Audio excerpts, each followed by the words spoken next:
videos after? Is that, like, is this? This is just a B-roll. Okay, all right. Okay, well, good afternoon, everyone. And we had a wonderful discussion actually out at the labs about our whole city in general, but also about some of the great work that Sandia Labs has been doing to help our city. And we're going to walk through some of that today. So I'm really just going to tip it off by saying that, look, Sandia has a long history of helping out with the community, and especially helping out more recently with law enforcement. Whether it was several years ago and the great work that they did around databases and crime fighting with the DA's office, or now more recently with our Albuquerque Police Department. We're grateful for their help. And of course, when you're dealing with some free PhDs who can help you fight crime, it's always a great thing for our city.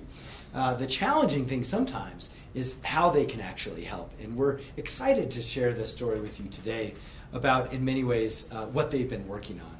And so I'm going to try and keep my remarks pretty short, but I want to mention that basically we have been, I know I've said this 100 times to all the reporters here, but I'm going to say it again. 2 years ago, we changed the way we fight crime. We decided to highly leverage technology and civilians. And so every time we use a civilian, it frees up an officer. And every time we use technology, it either helps and supports an officer, or in the case of automated speed enforcement, also frees up officers from giving tickets. So this has been a general strategy that we've applied in specific ways for the last 2 years.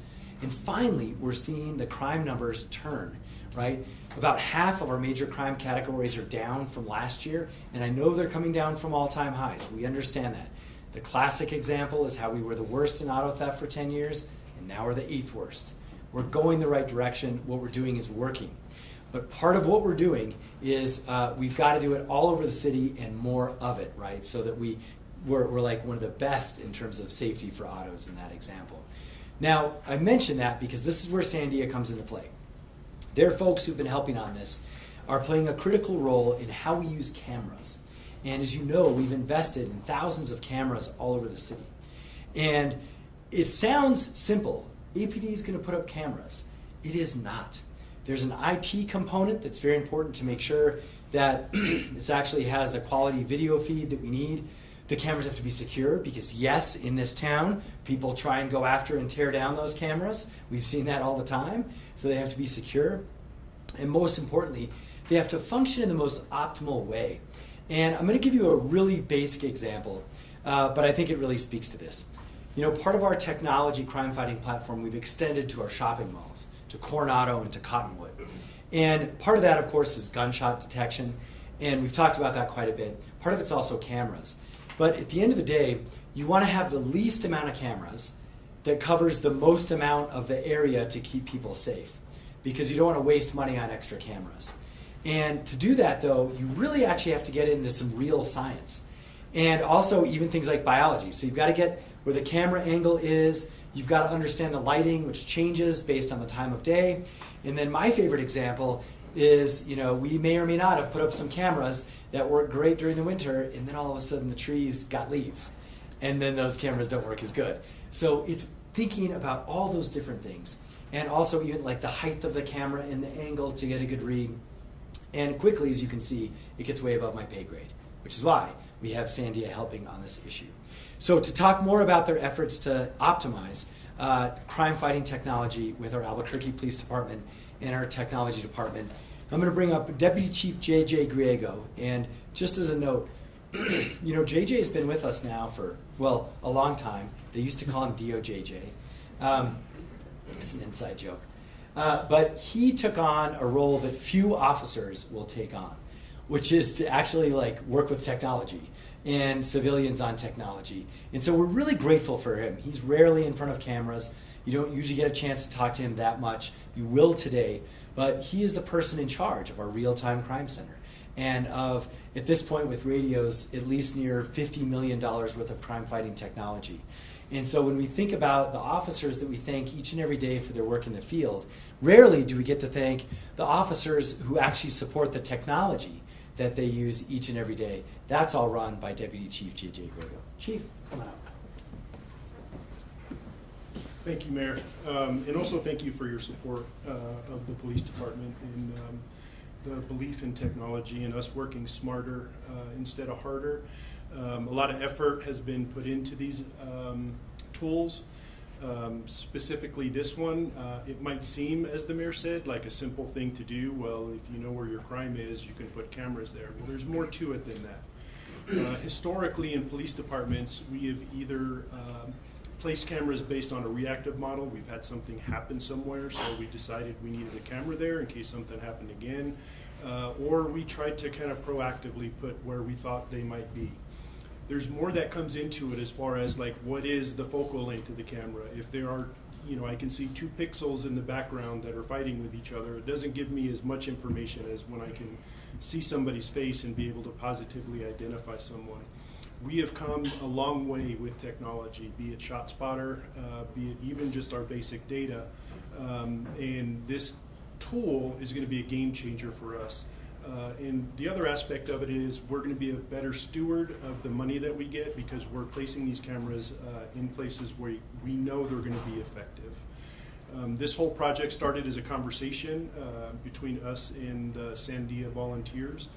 We could not have done this without their assistance.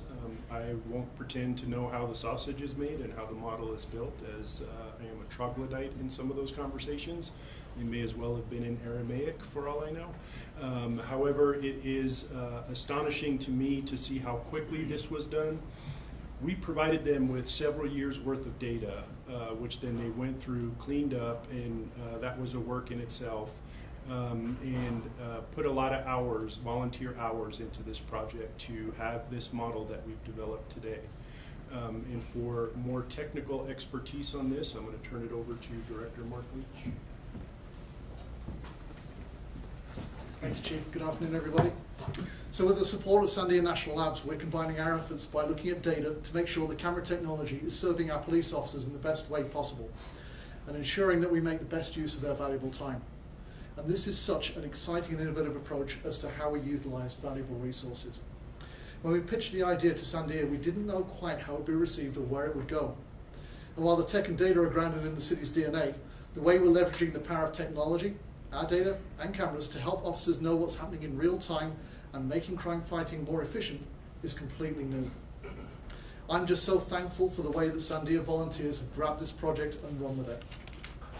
And we're at a point now where it is working and where we can soon start to measure results. We'll keep compiling the necessary data and deploying cameras based on the models provided by Sandia. We have the capability to install as many cameras as we need and to connect them to the real-time crime center.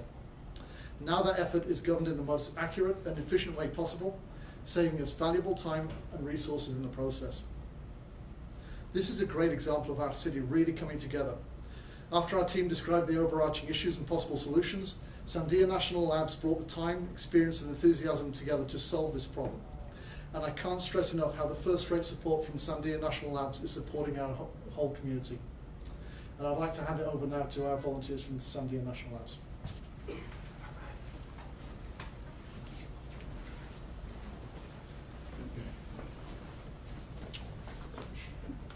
All right. Everyone wants to feel safe in Albuquerque, which is why we are volunteering to help the city and APD to optimize where we place cameras along Central. Good afternoon, everyone. My name is Rudy Garcia. I'm a data engineer at Sandia National Laboratories. I'm joined today by two of my colleagues, Chris Frazier and Andre Mazzulli. And our goal is to assist DTI and APD in addressing some of their data challenges, such as recommending locations for new cameras based on crime data. So I want to first thank you for the opportunity to share our contributions in this important cause. Next slide, please.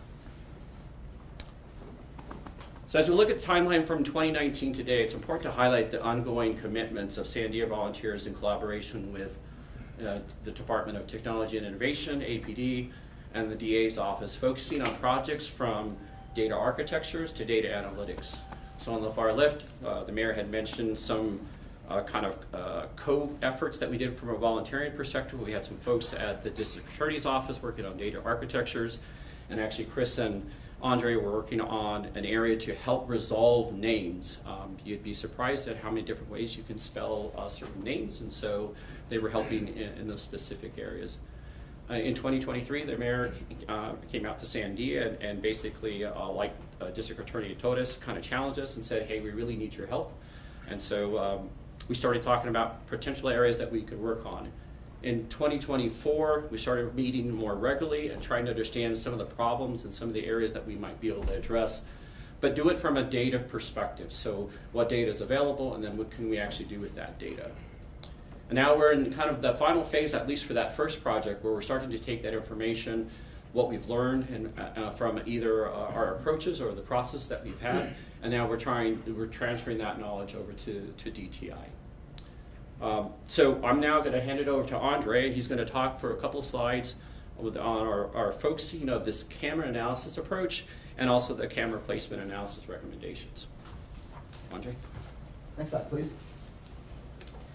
So as the mayor and many of the representatives from across APD kind of talked about, is the task that we had at hand was really how do we optimize where we put these cameras. We want to minimize the amount of cost that we have to put in and the investment that's needed, but at the same time we wanted to make sure that we could capture as much incidence of crime as possible to keep the city safe. And so we looked at things like viewing angles, exactly which locations to put these cameras at. And so we're going to go into an analysis we did specifically along Central, but we are starting to branch out into areas all across the city. So next slide, please. And so here you're going to see an example of what we did along Central. So we had 5 years of historic data. And if you imagine yourself driving down Central, and if you could view 5 years worth of crimes happening all around you, very similar to what DC Griego had mentioned, you would say, hey, I see a lot of crime around here. Maybe this is a good spot to put a camera. Our algorithms, which we kind of repurpose some existing algorithms that we already have, tweak them a little bit, do that from a mathematical and computational standpoint. So it finds these clusters that are really dense along Central and says, hey, here's a really good spot. Now let me help you find the exact center of it. So it's exactly what our professionals at APD do, only from a computational standpoint. And like I said, we had five past years of data, considered various factors such as crime patterns. So we also incorporated how does crime change and fluctuate throughout the years, and what are some spots that are going to be consistent and kind of long-standing that we can be sure that these cameras are going to be effective for the long haul. And then the most important part of this is it was a collaborative development. And so really any good data science or any good math science project is kind of useless without having experts in the room. And so we partnered very closely with APD. And some really cool sort of validations that we got is a lot of the points of recommendation, there were already some cameras and assets there. And so that showed, hey, our algorithm does a good job of being consistent with what the police department has found. But then our algorithm also found some spots where we didn't already have cameras. And we could say, hey, here's a really good recommendation for something that's not already covered. And so I do not only want to say, thank you to these folks here from Sandia, but also thank you to the city. They do a fantastic job already addressing these problems, already forward thinking. And so our algorithms were just able to help validate that and then also add just a little bit more into there. So next slide, please. All right, I'll turn it back over to... Go ahead, you can start. Yeah. Okay. You want me to go first? Yeah, you can go first. All right. You can go All right, first. I'll go first. I think this general question of why we volunteer. I'm a native New Mexican, was born and raised in Albuquerque. I went to Albuquerque High, and I completed my undergrad at UNM in computer engineering. So this is my home. I have no intentions of leaving. So I'm committed to our work and supporting DTI's and APD's efforts. But ultimately, I'm a volunteer because I want a safer Albuquerque for my family, for my parents, kids, and grandkids. So together, we are focused on leveraging technology for community impact. And Andre, I think, had a couple more. Yeah. And same thing, I'm also born and raised here in Albuquerque, got my undergrad and graduate degree, or one of them at UNM. So Albuquerque holds a near and dear place to my heart. And so I think, we've all been impacted by crime in one way or another, if not directly. Maybe it's a loved one or a friend or, close family member. And so this really is a rewarding opportunity that we have to make an impact and really make our city a much safer place.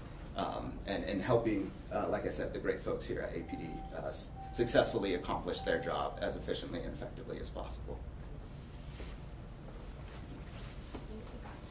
We'll open it up for questions now. Anybody have a question? It's a lot to process. This is for the mayor. With federal partnership from the Trump administration being pulled back, how's this going to affect the partnership? I know they're volunteers, but there might be that they might get in trouble because they're working with the city.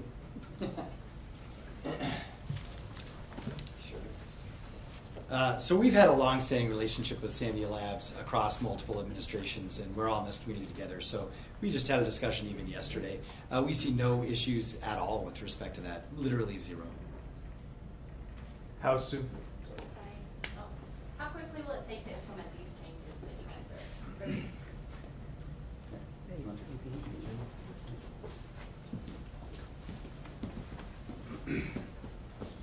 So the question was, how quickly can we implement the model and start deploying cameras? Yes.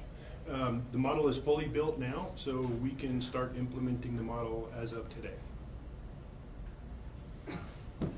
That was my question.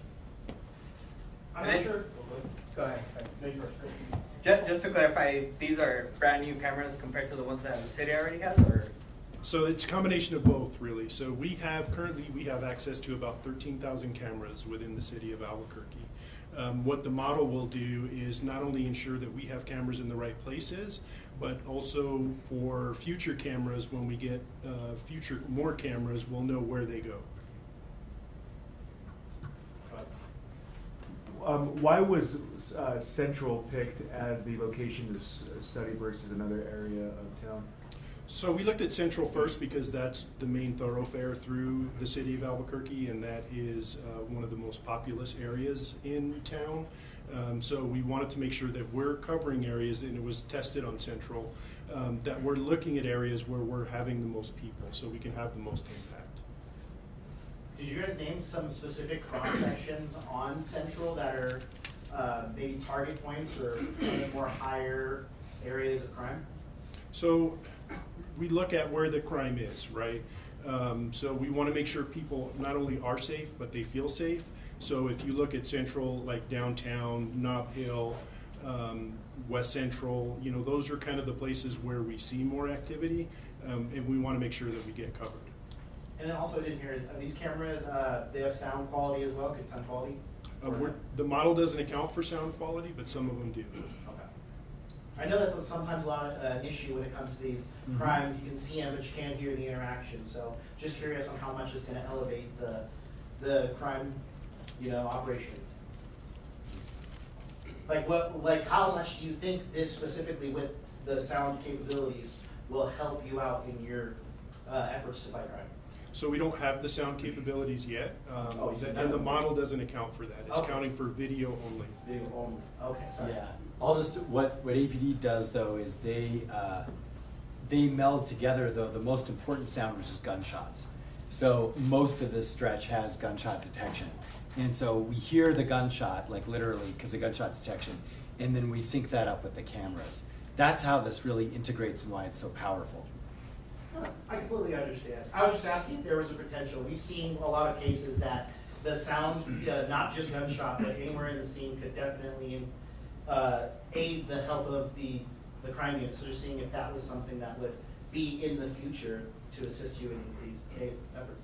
So as the mayor said, it's we want to make sure that we're leveraging technology together, right? It's one thing to know that I had a shot spotter activation. It's another thing if I have video of the incident. And it's another thing, think of it as a three-legged stool essentially, when I have a license plate read at that location that helps me identify the offender. And I just want to clarify too that all of this technology has proven its worth already. In the areas that we have ShotSpotter, we've looked at the ShotSpotter or the shots fired calls before the installation of ShotSpotter to today, and there's been approximately a 25% reduction of shots fired in those areas. So the technology is proving its worth. The homicide division, when we look at our homicide solve rates, we're over 90%, and a lot of that is due to the technology that's been implemented in the past several years.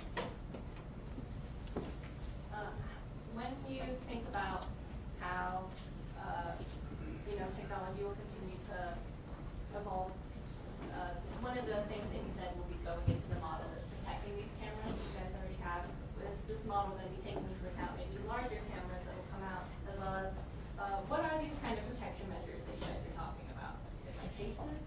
Yeah, so it could range anywhere from a tamper-resistant case, which are already available on the market, and that's something that we could look at too, or incorporate into the model, is how often is a camera being damaged? So that way we know that, you know, either we need to check on it, or we need to pull up the video to see, is that camera still functional? Is that one of the? Sorry, if I can also add on to that. What have we got a lot of in New Mexico? We've got a lot of sunlight. So the way that the cases, the protective cases, degrade because of the ultraviolet light, that's something we'd really like to understand and say, okay, right, do we have improved materials? Does that make a difference? And how long is the shelf life of these things? How much do these cameras cost? The cameras themselves, One second. I'm putting you on the spot, I know. Depends on the camera. Yeah. It depends on the camera. We have smaller cameras that are not pan, tilt, and zoom, which are cheaper. And then we have certain cameras, like you'll see it at 7th and Central, where it's a 360-degree view. Those are more expensive, but I can get you guys the cost of those. Chief, the locations of these 13,000 plus cameras, is that something that's public knowledge, or is that kind of a secret thing right now? No, it's no secret. You can drive around town and see them anytime you want. No, a lot of the cameras, or some of them, don't belong to us. Like we have access to, for example, to APS cameras in the schools. So, you know, it's one of those things where we also have private partnerships with businesses, and we have access to those cameras too. Any other questions? One more, I guess. Has the Sandia Labs recommendations impacted how you guys operate within your control room at all?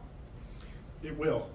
So when we start deploying cameras, the cameras will be more efficacious in their placement, so that the people who are monitoring those cameras in the real-time crime center will be more efficient at capturing important information when crimes occur.